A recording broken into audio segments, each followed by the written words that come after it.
নমস্কার, Rishibani institute of Vedic অ্যাস্ট্রোলজির পক্ষ থেকে স্বাগত জানাই আজকের জ্যোতিষ আলোচনায়। আমি শান্তনু আপনাদের সঙ্গে। আলোচ্য বিষয় বিশুদ্ধ জ্যোতিষ, কর্কট রাশি। বারবার দিনের পর দিন আশা করে চলেছেন ভাগ্যে পরিবর্তন ঘটবে, কিন্তু নিজের অজান্তেই একের পর এক ভুল সিদ্ধান্ত আপনি নিজেই নিয়ে চলেছেন, যে ভুলগুলি আপনি বুঝতেই পারছেন না, যার কারণে ক্রমাগত আপনি পিছিয়ে চলেছেন এবং যে ভুলগুলো আপনার জীবনের সুখ, শান্তি এবং প্রাপ্তি এইগুলো থেকে আপনাকে দূরে সরিয়ে রাখছে, সেরকম বেশ কয়েকটি ভুলের সঙ্গে আপনাকে পরিচিত করবার জন্য আমাদের আজকের এই ভিডিও। কর্কট কালপুরুষের চতুর্থ রাশি, চন্দ্রের দ্বারা প্রভাবিত, সফট, সেন্সিটিভ, ইমোশনাল, ইম্পালসিভ কর্কট রাশি বা লগ্নের মানুষরা কখনো তারা যে প্রতিবাদী নন তা একেবারেই নয়, কিন্তু তাদের প্রতিবাদের মধ্যেও থাকে নমনীয়তা। সব সময় তারা কিন্তু বেশ রোমান্টিকতার মধ্যে থাকেন।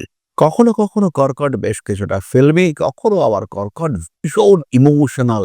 এই ইমোশনাল কর্কট রাশি বা লগ্নের মানুষদের থেকে করা ইমোশনাল মিস্টেকস, সেগুলোই আমি আজকে আপনাদের সঙ্গে আলোচনা করব এই ভিডিওতে। কর্কট রাশির প্রথম ভুলটি হলো অতিরিক্ত আবেগ প্রবণতা। কর্কট প্রত্যেকটি বিষয়কে এখান থেকে কম, এখান থেকে বেশি বিচার করবার চেষ্টা করেন। প্রত্যেকটি বিষয়ের গুরুত্ব কর্কট খুঁজে বার করেন তার হৃদয়ের মাধ্যমে। মন কি বলছে, মাথা কি বলছে তা কিন্তু নয়, মন কি বলছে সেটা খুঁজে বার করবার চেষ্টা আমরা কর্কটের ক্ষেত্রে দেখতে পাই। কর্কট রাশি বা লগ্নের মানুষদের এই emotionally decision making ability, tendency, সেটা হচ্ছে কর্কটের সবচেয়ে বড় ভুল। ব্যবসা করছেন, টাকা পয়সাও আসছে, হঠাৎ করে বন্ধু এসে হাজির হয়ে বলল, ভাই কিছুটা টাকা দিয়ে খাওয়ার টাকা মোটে নাই।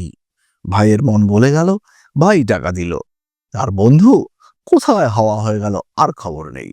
এই যে ইমোশন, এই যে আমার বন্ধুর খেতে সমস্যা হচ্ছে, আমার বন্ধুর টাকা নেই, এই প্রবলেমটাকে তো আমি সলভ করতে পারি, এই যে ইমোশন, এটাই কর্কটের একটা বড় ভুল। অবশ্যই সাহায্য করুন, তবে তার আগে জানুন সাহায্যের প্রয়োজনীয়তা কতটা। জন্মকুণ্ডলিতে দেখুন দেবগুরু বৃহস্পতির অবস্থান, সে কতটা নমনীয় হয়ে রয়েছে, আর তার সঙ্গে বুধের অবস্থান, আপনার বুদ্ধিমত্তা কতটা শার্প, কতটা উপস্থিত বুদ্ধি আপনার রয়েছে, এবং তার সঙ্গে সঙ্গে অবশ্যই খেয়াল করুন শনিদেবের উদারতার লেভেল। তারপরে আপনি ডিসিশন নিন। যদি প্রয়োজন হয় না বলতে শিখুন, না বলতে শিখুন নয়, না বলতে শিখতেই হবে, না হলে বারবার ভুল করতে করতে একদিন দেওয়ালে পিঠ ঠেকবে আপনার। কর্কট রাশি বা লগ্নের মানুষদের দ্বিতীয় ভুল, তারা সহজে অতীতের স্মৃতি সেখান থেকে বেরিয়ে আসতে পারেন না। এখানেও সেই ইমোশন কাজ করতে দেখতে পাওয়া যায়, পুরনো নস্টালজিয়া, সেখান থেকে বেরোতে পারেন না কর্কট রাশি বা লগ্নের মানুষরা। সেই পুরনোকে আঁকড়ে ধরে রাখার টেন্ডেন্সি, এটা কর্কটকে ক্রমাগত কষ্ট দেয়। নতুন করে জীবন শুরু করেছেন, সবকিছু নতুন, সমস্ত সুখ রয়েছে, কিন্তু অতীতের দুঃখ থেকে বেরোতে পারছেন না কর্কট। কষ্ট দিচ্ছেন নিজেকে, কষ্ট দিয়ে চলেছেন আপনার সঙ্গে যারা প্রেজেন্টলি অ্যাসোসিয়েটেড তাদের প্রত্যেকটা মানুষকে। ফলে ধীরে ধীরে আপনার সুখের মধ্যে ঢুকতে শুরু করেছে বিষ। আস্তে আস্তে আপনজনদের মধ্যে আপনাকে নিয়ে কিছু নেগেটিভ থটস কাজ করতে শুরু করেছে। এই যে পুরনো স্মৃতি আঁকড়ে ধরার চেষ্টা, নতুনকে অ্যাকসেপ্ট করার ক্ষেত্রে বাধা, এটা কর্কটের বিরাট ভুল। কি ছিল আগে ভুলতে শিখুন, কি করবেন এখন সেটা নিয়ে বাঁচতে শিখুন। কর্কট এগোবেন, কর্কটের জীবনে উন্নতি আসবেই। চন্দ্রের দ্বারা প্রভাবিত কর্কট রাশি, দেবগুরু বৃহস্পতি তার নবমপতি এবং মঙ্গল তার যোগকারক গ্রহ। মঙ্গল তার রাজযোগকারক গ্রহ, পঞ্চমপতি এবং দশমপতি। কিন্তু সেই মঙ্গল কর্কটে এসেই নিচস্থ হচ্ছেন। ফলে কর্কটের জন্য মঙ্গল শুভ হলেও মঙ্গলের জন্য কর্কট কিন্তু শুভ নয়। ফলে কর্কটের যে আত্মপ্রত্যয়, সেলফ এস্টিম, নিজের উপরে ভরসা, সব করতে পারবো এই মানসিকতা, তার কিন্তু একটা অভাব দেখতে পাওয়া যায়। কর্কট রাশি বা লগ্নের মানুষদের মধ্যে অতিরিক্ত নির্ভরশীলতা এটা কিন্তু কর্কটকে বেশ খানিকটা সমস্যায় ফেলে। তাই কর্কট রাশি, কর্কট লগ্নের মানুষ তাদের এই নির্ভরশীল মানসিকতা তাদের অগ্রগতিকে বাধা দেয়। শুধু বাধা দেয় নয়, বারবার বাধা দেয়। মানুষের উপরে ভরসা করেছেন, যে কাজটা আপনার নিজের করা উচিত সেটা আপনি লোক দিয়ে করাচ্ছেন। যে ব্যবসায় আপনার নিজের নজর দেওয়া উচিত সেখানে মানুষ কি বলল সেটা আপনি পূর্ণ বিশ্বাসে মেনে নিচ্ছেন, এবং এই পূর্ণ বিশ্বাসে মেনে নেওয়া এর ফলে কিন্তু সৃষ্টি হচ্ছে সমস্যা।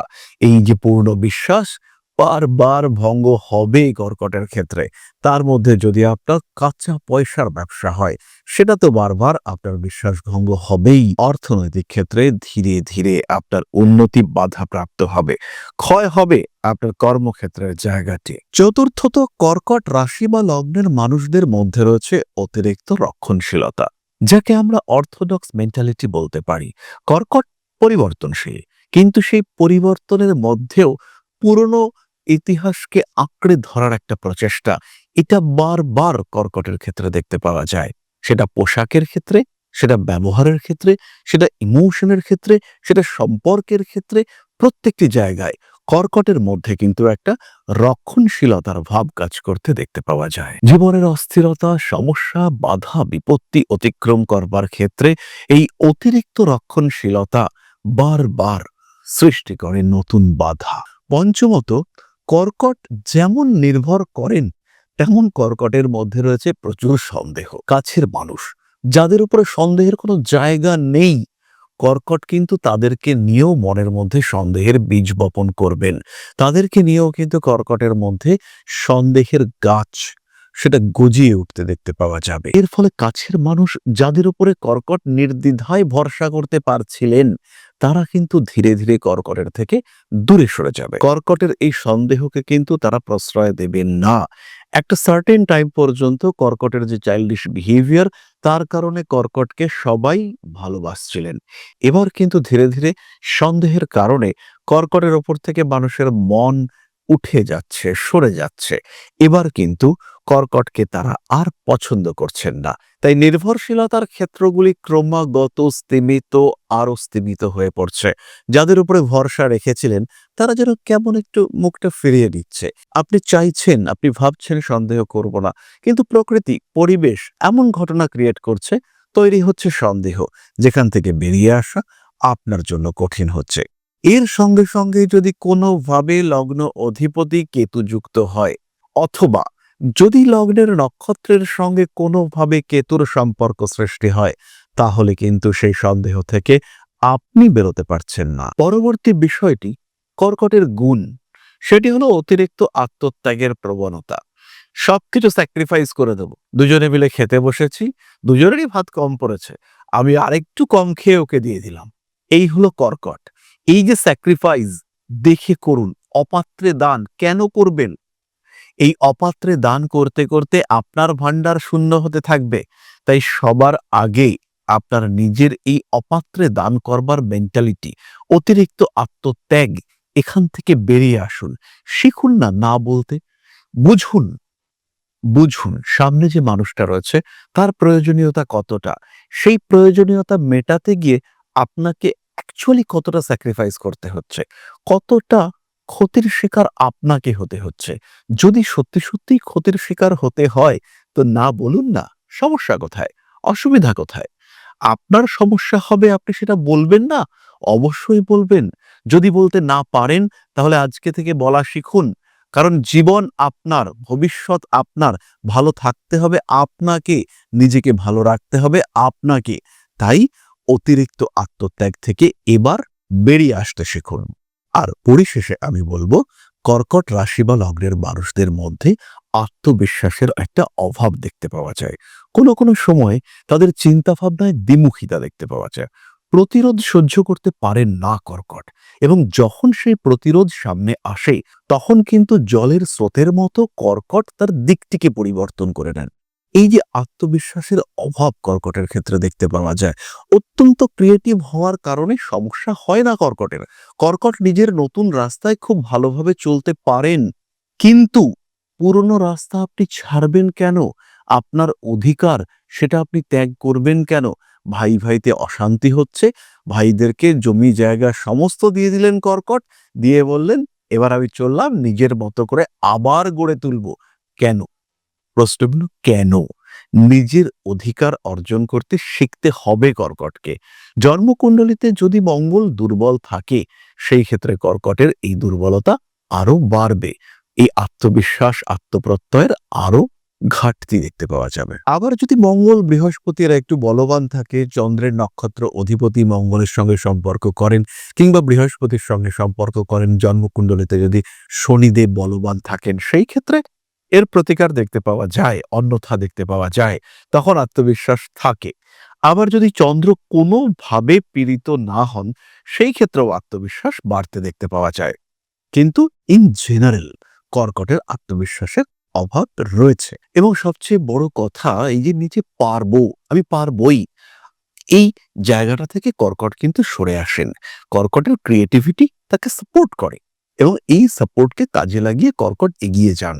কিন্তু যখনই বাধা আসে, কঠিন বাধা, তখন কিন্তু কর্কট বিচলিত হয়ে পড়েন। এখানে কর্কট একটু মেডিটেশন করতে পারেন, হালকা এক্সারসাইজ করা যেতে পারে, হালকা physical exercise, metal associated physical exercise, দুটো ডাম্বেল কিনে এক্সারসাইজ করতে পারেন। সেটা কিন্তু আপনার মঙ্গলকে উন্নততর করে তুলবে। কর্কট রাশি বা লগ্নের মানুষরা নিজের অনিচ্ছা সত্ত্বেও নিজের অজ্ঞাতসারেই যে ভুলগুলি করে চলেছেন, যা আপনাদেরকে একটু পিছিয়ে দিচ্ছে, সেগুলো সম্পর্কে সাধারণ আলোচনা আমরা করলাম। রাশিচক্র সাপেক্ষে, ব্যক্তিগত কুণ্ডলী সাপেক্ষে, দশা সাপেক্ষে এই বিষয়গুলির কিছুটা পরিবর্তন দেখতে পাওয়া যাবে। যেমন চন্দ্রের দশায় কর্কট যতটা নমনীয়, রবির দশায় কিন্তু কর্কট আবার অতটা নমনীয় নয়।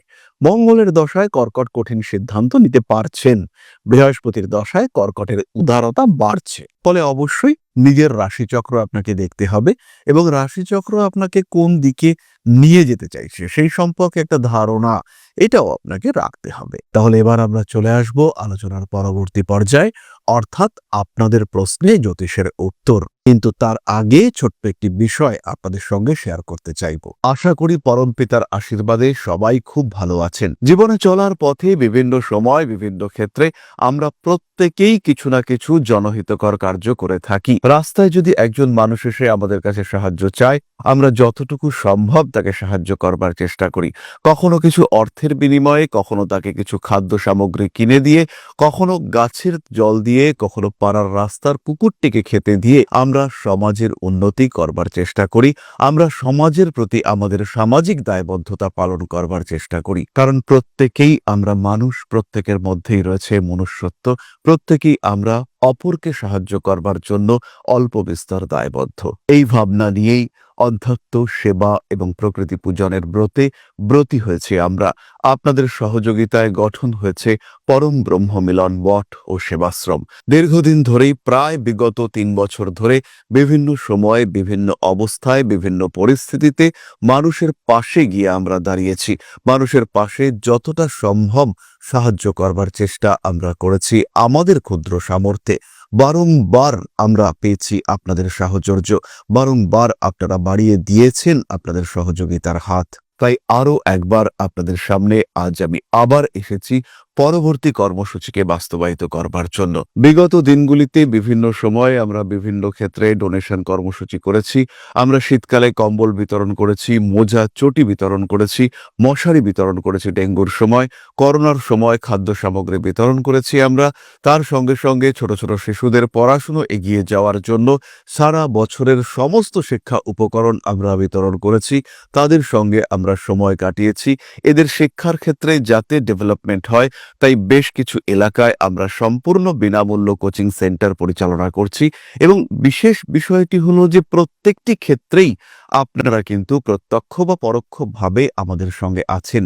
এই কর্মসূচিগুলিকে সঠিকভাবে এগিয়ে নিয়ে যাওয়ার জন্য এবার প্রয়োজন হয়ে পড়েছে একটি পরিকাঠামো, একটি সুগঠিত আশ্রমের, যেখানে বেশ কিছু মানুষ আশ্রয় পাবে, যেখানে বেশ কিছু বৃদ্ধ বৃদ্ধা তাদের দিনগুলিকে আরেকটু খুশির মধ্যে নিয়ে আসতে পারবেন, যেখানে বেশ কিছু অসহায় শিশু তাদের অভিভাবক খুঁজে পাবে, যেখানে বেশ কিছু নিষ্পাপ প্রাণ বিকশিত হওয়ার সুযোগ পাবে, যেখানে বেশ কিছু নিষ্পাপ প্রাণী তারা তাদের আশ্রয় খুঁজে পাবে। এই আশ্রম পরিকল্পনার জন্য, তার পরিকাঠামো নির্মাণের জন্য আমরা একটি জায়গা সিলেক্ট করেছি। সেই জায়গাটি ক্রয় করবার জন্য প্রয়োজন বিপুল অর্থের, যেটি কেবলমাত্র আমাদের প্রচেষ্টায় সংগ্রহ করা অসম্ভব। তাই আপনাদের প্রত্যেকের কাছে ছোট্ট অনুরোধ, প্রত্যেকেই অল্প অল্প করে এগিয়ে আসুন। প্রত্যেকের বিন্দু বিন্দু অনুদানে একদিন সিন্ধু স্বরূপ গড়ে উঠবে পরম ব্রহ্মমিলন মঠ ও সেবাশ্রম। আমাদের প্রত্যেকের স্বপ্ন সমাজের জন্য কিছু করে যাওয়ার, সমাজকে উন্নততর পর্যায়ে নিয়ে যাওয়ার। এই যে প্রচেষ্টা, এই যে ইচ্ছে, এই যে উদ্যম, এই উৎসাহ বাস্তবায়িত হবে আপনাদের সহযোগিতার মাধ্যমে। তাই আপনাদের প্রত্যেকের কাছে স্বনির্বন্ধ অনুরোধ, যতটুকু সম্ভব, যতটুকু সামর্থ্য, হতেই পারে অতি ক্ষুদ্র সেই সামর্থ্য, কিন্তু এসে পাশে দাঁড়ান। ইতিমধ্যেই বহু মানুষ তাদের যথাসম্ভব সাহায্যের হাত আমাদের দিকে বাড়িয়েছেন। আমরা তাদের প্রতি কৃতজ্ঞ। আমাদের আন্তরিক ধন্যবাদ আমরা জানাই তাদের প্রতি। এবং আপনাদের কাছেও আমাদের অনুরোধ, আপনারাও একটু একটু করে এগিয়ে আসুন। সবাই যদি অল্প অল্প করে এগিয়ে আসি, তাহলেই কিন্তু বিরাট কোনো স্বপ্ন বাস্তবায়িত হতে পারবে। সকলেই যদি অল্প অল্প করে এগিয়ে আসি, তাহলেই কিন্তু বিরাট এই মহান কর্ম বাস্তবায়িত হতে পারবে। একদিন আমার আপনার প্রত্যেকের স্বপ্ন পরম ব্রহ্ম মিলন মঠ ও সেবাশ্রম আধ্যাত্ম সেবা এবং প্রকৃতি পূজনের এই মহান দায়িত্ব নিয়ে এগিয়ে আসতে পারবে, একটি জায়গা তৈরি করতে সক্ষম হবে। সবাইকে জানাই অগ্রিম ধন্যবাদ এবং শুভেচ্ছা। সবাই খুব ভালো থাকবেন। নমস্কার। এবার আমরা চলে আসি আপনাদের প্রশ্নে। প্রশ্নকর্তা পিন্টু দাস, ৯-১০-১৯৯৯, সময় ৯টা ১২, place of birth Habra. I hope your reply will come with blessings. Thank you. কিন্তু পিন্টু বাবুর কোন রকম কোনো প্রশ্ন নেই। অত্যন্ত জেদি, রাগী, তেজি মানসিকতা সম্পন্ন পিন্টু বাবু। এই মুহূর্তে কর্মক্ষেত্রে কিছুটা ডিস্টারবেন্স আপনাকে ফেস করতে হবে। ম্যারিড লাইফ বেশ ভালো এবং আপনার জীবনের সাফল্য ধীরে ধীরে আসবে, যথেষ্ট সাফল্য আসবে। মঙ্গল প্রভাবিত ব্যক্তিত্ব হওয়ার কারণে বাধা বিপত্তিগুলোকে আপনি অতিক্রম করতে পারবেন এবং জীবনের ক্রমাগত এগিয়ে আসা পজিটিভিটি, সেটাকে নিয়ে চলার ক্ষমতা, সেটা কিন্তু আপনার ক্ষেত্রে দেখতে পাওয়া যাবে। তাই নিশ্চিন্তে এগিয়ে চলুন, নিজের ক্যারিয়ারে ফোকাস করুন এবং সেভিংসের দিকে নজর দিন। এটা আপনার সবচেয়ে দুর্বল ক্ষেত্র। মহামৃত্যুঞ্জয় মন্ত্র পাঠ করবেন রেগুলার বেসিসে, কারণ শনি মঙ্গলের নেগেটিভ কম্বিনেশন, সেটা কিন্তু আপনাকে আঘাত প্রাপ্তির সম্ভাবনা সৃষ্টি করতে পারে। তাহলে আজকের আলোচনা আমরা আর দীর্ঘায়িত করব না। সবাই ভালো থাকুন, সুস্থ থাকুন এবং সঙ্গে থাকুন, অর্থাৎ বেশি বেশি করে সাবস্ক্রাইব করুন আমাদের চ্যানেলগুলিকে। ফিরে আসবো পরবর্তী আলোচনায়। মা শ্রী আদি শক্তির আশীর্বাদে আপনাদের জীবন আরো আরো আরো সমৃদ্ধ হয়ে উঠুক। জয় মা আদি শক্তি। নমস্কার। ओं अकारादि पंचाशद्वर्णेभ्यो स्वाहा। ओं प्रतिपादादि तिथिभ्यो स्वाहा। ओं कृष्णपक्षाय स्वाहा। ओं शुक्लपक्षाय स्वाहा। ओं अमावस्याय स्वाहा। ओं पूर्णिमाय स्वाहा।